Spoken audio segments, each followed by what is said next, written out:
Amazon, Lotus parts, fishing lures. Awesome. Okay, I got some of these. You can't actually buy just one, you have to get like a bag of them. But anyway, this is the clamp that holds that piece of copper tubing construction that I made. Fits down below the radiator. Anyway, stainless steel. Nice little replacement there. And here's my replacement heater valve. Identical, I believe, to the old one. It came in that little bag right there. And of course, this box, and it was made in China, but that kind of makes sense, right? Everything's made in China these days. Anyway, well, the mechanism seems to work. Yeah, let's get that stuff installed. So I want to get that valve replaced. I want to drive the car out. I want to bring the front end of it out over this part of the driveway over here. It's been a while. Geez, probably about a week since I cranked it. It's the first time that it's actually cranked without me having to fire the injectors off. It is, however, not running on all of them. This is probably a 2-cylinder run right now. Maybe even a 1, I don't know. But anyway, I need to move it forward and then I'm going to pop that thing out. So anyway, it's been sitting here for a long, long time. The coolant level is not dropped. I'm not seeing any spots underneath here. So I think I got all the oozing fixed. And the coolant system's solid now. Okay, so there's our heater valve.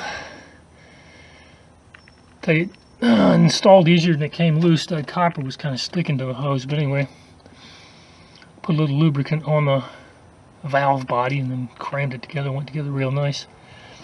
Got the vacuum hose on there, no problem. But I'm introduced to a new problem. Okay, I went to drain it.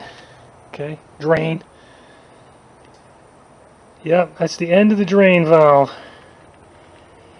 Almost 30-year-old piece of plastic, and it's snapped. I mean, all the times I've opened and closed that valve, it decided to snap this time. So now I've got to figure out what the heck I'm going to do to get the bottom end of that screw out of the bottom of the radiator. Anyway, new issues. For you it'll be quick and easy. For me, who knows. I'll figure it out.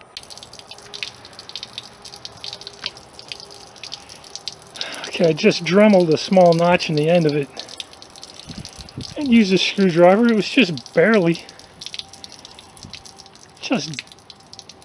seriously, just barely took a tiniest bit of a twist and boom, popped right out. So how in the world it busted, I have no idea. It was ridiculous. Somehow or another, I hand tightened it to the point that it would break. Anyway, that's still looking kind of messy. It's almost like I need to do it again, but I'm not going to. I think some of that is because the water doesn't actually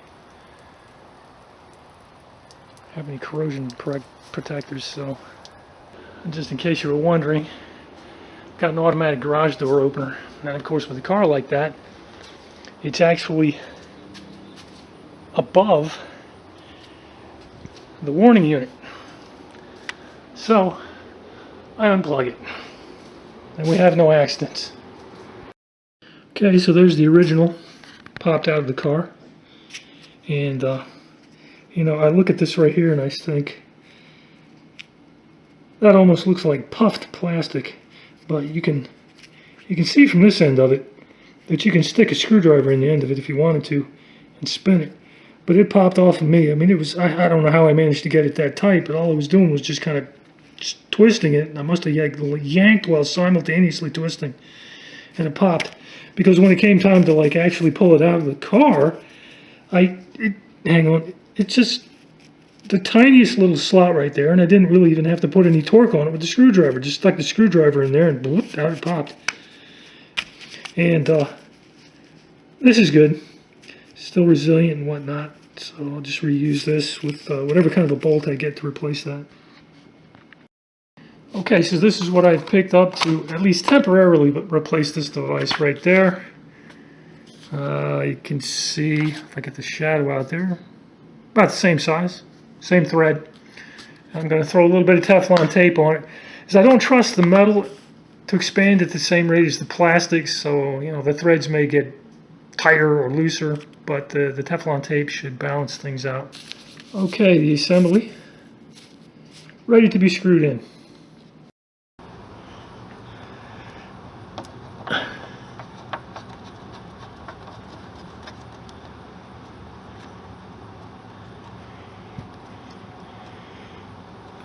Teflon tape is slowing it down a little bit.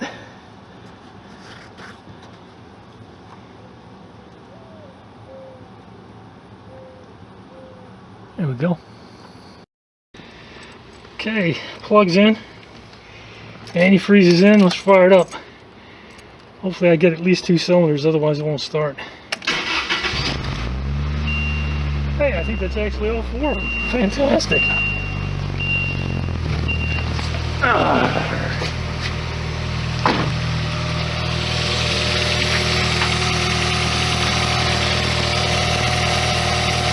Starting just below that line right there. Expecting a little bit of air to come out.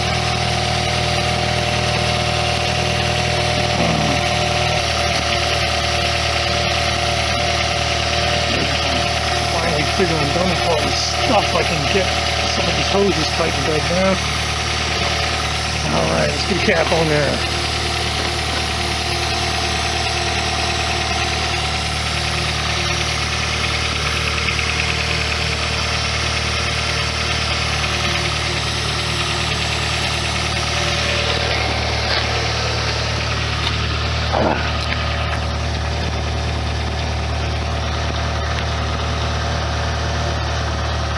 Looking good.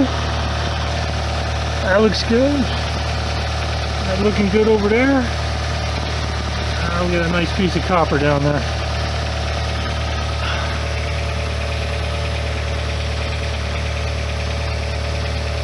Somewhere up there, you can just barely see the edge of that heater valve. So it doesn't appear to be leaking. Let's look at it from the top.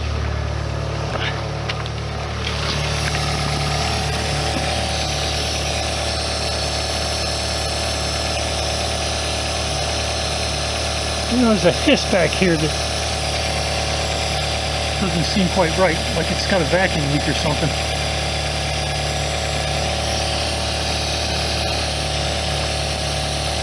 Alright. Let's see if I can get a change in position on that valve if I turn the heat on. Jeez, I don't know, maybe the heat is on. So where do we leave everything? Heat, cool, good.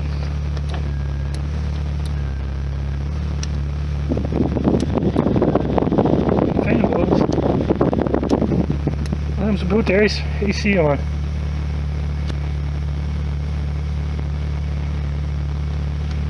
Interesting. Ooh, the air conditioner clicks on. I haven't tried that yet.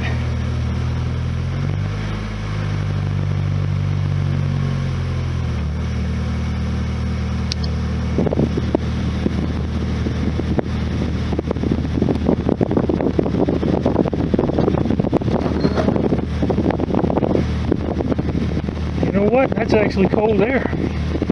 Ooh, that's nice. Super nice. Let's turn that off. No, my hazards don't go on. Not sure what's up with that.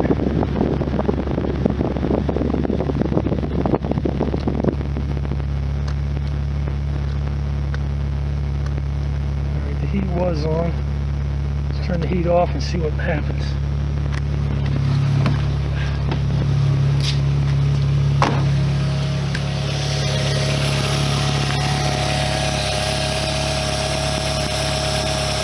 Alright, the valve plunger is down.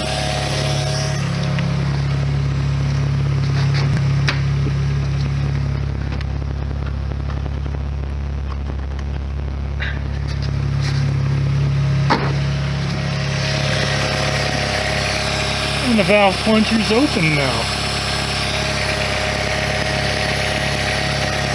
Fantastic. Nothing coming out. Ooh, yeah. Well, it's about time to take this thing around the block. I can't do much more than that. Still don't have the insurance fired up. Alright.